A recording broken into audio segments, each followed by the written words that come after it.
¿Qué tal? Bienvenidos a este programa especial de Vladimir a la Una desde Washington. Hoy vamos a conversar con el secretario general de la Organización de Estados Americanos, el doctor Luis Almagro, a quien saludamos. ¿Cómo te va? ¿Cómo andás? Gracias por aceptar conversar con nosotros. Un gran placer. Y bienvenido a Vladimir a la Una y a Globovisión. Un placer de estar contigo, Vladimir. Gracias. Bueno, en primer lugar le preguntaría sobre el maleficio que supuestamente, de acuerdo a lo que ha dicho el presidente Maduro, tiene la Secretaría General de la OEA. ¿Usted ha sentido ese maleficio? Para nada. No creo que haya una variable que se pueda llamar maleficio. Y en realidad tampoco creo mucho en esas cosas. Pero sí hay una dinámica de trabajo que tiene la organización, una impronta nueva que hemos tratado de dar a partir de nuestra asunción en la Secretaría General de la OEA. Digo nuestra porque somos todo un equipo, ningún proyecto puede ser unipersonal y ninguna visión puede ser exclusiva de una persona. Todo esto tiene construcciones colectivas que están detrás y que apoyan el mejor resultado de una gestión.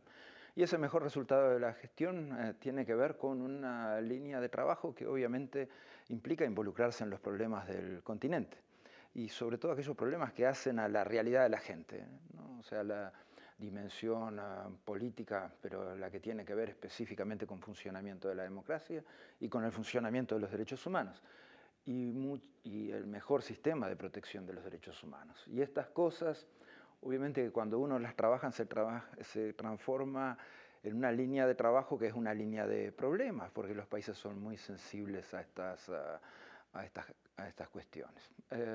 No obstante, hay que hacerlas y alguien tiene que hacerlas y nadie como el sistema interamericano tiene los instrumentos jurídicos y la vocación política como para enfrentarlas. En estos días, varios funcionarios del gobierno venezolano, bueno, comenzando por el propio presidente Maduro, han puesto en tela de juicio la vigencia de la Organización de Estados Americanos. Incluso a propósito de esta reunión entre el presidente Santos y el presidente Maduro, hay voces que apuntan hacia la idea de que esa reunión demuestra que no hay, digamos, esa vigencia, que no existe esa vigencia de la OEA, que se pueden resolver los problemas al margen de la OEA, sin la OEA. ¿En qué sentido? Bueno, en el sentido de que es una organización que supuestamente ya debería pasar a la historia, incluso lo decía el gobernador del estado de Aragua, Tarek El Aissami. Pero justamente si usted ve la Organización de Estados Americanos, es la única que ha estado en el terreno. Es en el único foro, en el Consejo Permanente de la OEA, donde se planteó el tema, se discutió el tema de la crisis de frontera entre Colombia y Venezuela y la dimensión humanitaria que tuvo esa crisis y que ha tenido esa crisis. Luego hicimos personalmente una visita a la zona de frontera, donde tuvimos la oportunidad de visitar albergues y constatar de primera mano la situación de 8.600 niños y 6.700 mujeres. No es que hemos hablado con todos, pero sí hablamos con muchos niños y con muchas mujeres. Y eso tiene una dimensión humana particular. Estuvimos ahí, pudimos corroborar de primera mano lo que pasaba, implementamos soluciones, no solamente con lo que tiene que ver con donaciones, pero también la inauguración de una escuela virtual con 20 computadoras portátiles y pantalla. Vamos a inaugurar otros 3 centros de enseñanza como ese. Hemos atendido la situación humanitaria, digamos, con hechos concretos. La Comisión Interamericana de Derechos Humanos también estuvo ahí. Va a estar sacando un informe en esta próxima semana. Y las cosas que pedimos, además, son las cosas que después se hicieron. Pedimos reunificación familiar, pedimos soluciones para aquellas personas que tenían problemas de documentación, ya sea venezolanos o colombianos que habían tenido que cruzar la frontera. Y también hemos pedido cosas que todavía están pendientes, como las posesiones que perdía esa gente, porque muchos tuvieron que dejar atrás su casa y todo lo que tenían adentro. Y eso es una responsabilidad también del Estado venezolano que tiene que resolver. Entonces, la OEA ha estado, en este caso, en el terreno y en la dimensión humanitaria, o sea, en el problema nuevo que se suscitó y que verdaderamente hacía a la esencia de lo que la gente necesitaba. Así que nuestro Ahora, trabajo pareciera, hasta ahí. según lo que dicen algunos críticos de su Sí. gestión en este caso, Sí. que se le pone más atención a lo que reclama Colombia y menos a lo que reclama Venezuela. No, de ninguno de los dos.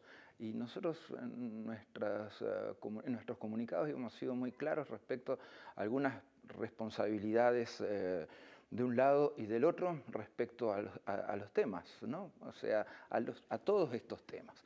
Y pusimos obligaciones también para los colombianos, como ser la relocalización inmediata de esta gente, porque no puede quedarse a vivir en los albergues indefinidamente.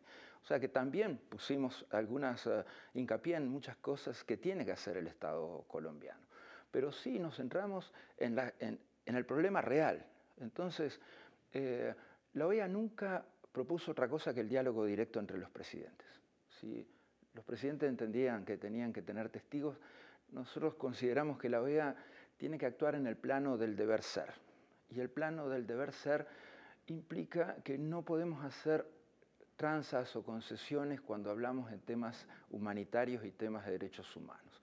Y por eso nos plantamos en el lugar donde nos plantamos. Y por eso no hicimos ningún esfuerzo de mediación, nunca la OEA se ofreció para mediar o para facilitar o para acompañar ningún diálogo. Eso también. Ustedes pueden recorrer linealmente esto y la OEA siempre lo que planteó fue lo que se debe hacer para resolver este caso. Y lo que se debe hacer es bastante claro y tiene que ver con lo que decíamos. 8.600 niños y 6.700 mujeres que han sido afectadas por esta situación. ¿Qué tal si se hubiera aparecido en la frontera la canciller venezolana Delcy Rodríguez? Hubiera sido un gran placer, como siempre. Hubiera estado encantado de verla y tener la oportunidad de discutir y ojalá hubiera sido una... Y de pasar al lado venezolano, por supuesto. Mire, nos hubiera gustado ir al lado venezolano, pero lamentablemente nunca fue posible implementar esa visita. Ahora, de aquí en adelante, después de esta primera reunión entre el presidente Maduro y el presidente Santos, ¿qué cree usted que viene en ese caso concreto de Venezuela y Colombia? ¿Usted es optimista? Espero que venga un mundo mejor, eso sería lo ideal. Y hay cosas que resolver de un lado y del otro. Primero ya tenemos una situación bastante mejor en el sentido de que las deportaciones se desaceleraron definitivamente y que la migración inducida por miedo de la gente también se ha detenido prácticamente. Nosotros vemos que es necesario algunos pasos todavía, o sea, espero que las siguientes reuniones verdaderamente refieran al tema humanitario, algo que faltó en esta primera reunión, o por lo menos que nos consta en la declaración, y esperemos que los pasos lleven a dar soluciones para la apertura a la frontera entre Colombia y Venezuela no puede ser la frontera entre Corea del Sur y Corea del Norte, ¿no? O sea, tiene que ser un espacio de integración y de desarrollo.